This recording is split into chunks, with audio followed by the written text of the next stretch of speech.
University کی لڑکی کا بس ڈرائیور کے ساتھ نکاح۔ اس کے ماں باپ نے بڑے لاڈو پیار سے پرورش کی۔ جوان ہوئی تو والدین کی رضامندی کے بغیر کالج کے بس کے ڈرائیور سے خفیہ نکاح کر لیا۔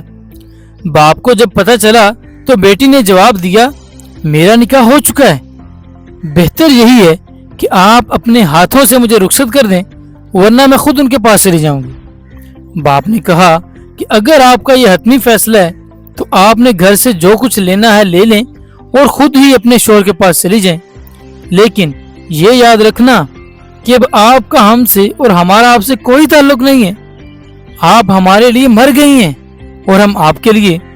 وہ خوشی خوشی اپنا سامان پیک کر کے اپنے شوہر کے پاس چلی گئی۔ تقریباً 8 سال کے بعد اس کی ملاقات ایک قریبی عزیز سے ہوئی اور وہ اسے اپنے گھر لے آئے۔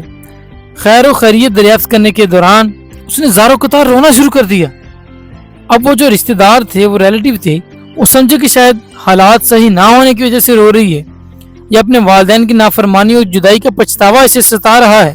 تمام گھر والے اسے دلاسا دینے لگے اور رونے کی وجہ پوچھنے لگے، لیکن بہت اصرار کے بعد آخر اس نے رونے کی وجہ بتا ہی دی۔ اس نے کہا، میں نے والدین کی نافرمانی کی ہے، ان سے تمام تعلقات ختم ہو گئے ہیں، اس کا پچھتاوا تو مجھے ساری زندگی رہے گا۔ مالی لحاظ سے بھی مجھے کوئی پریشانی نہیں ہے، اللہ کا دیا سب کچھ ہے، لیکن میرے لیے جو سب سے زیادہ تکلیف دہ بات ہے وہ یہ ہے کہ میری صرف ایک ہی بیٹی ہے۔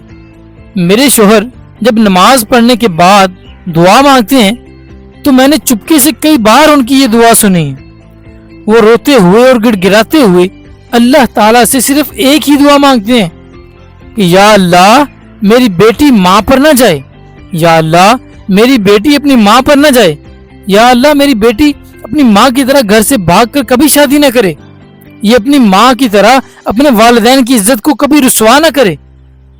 یہ دعا تمام لڑکیوں اور لڑکوں کے لیے ایک پیغام ہے، نصیحت ہے اور ایک اعلان ہے۔ اگر کوئی سمجھے تو اللہ پاک کسی بھی ماں باپ کو اپنی اولاد کی رسوائی سے بچائے، آمین۔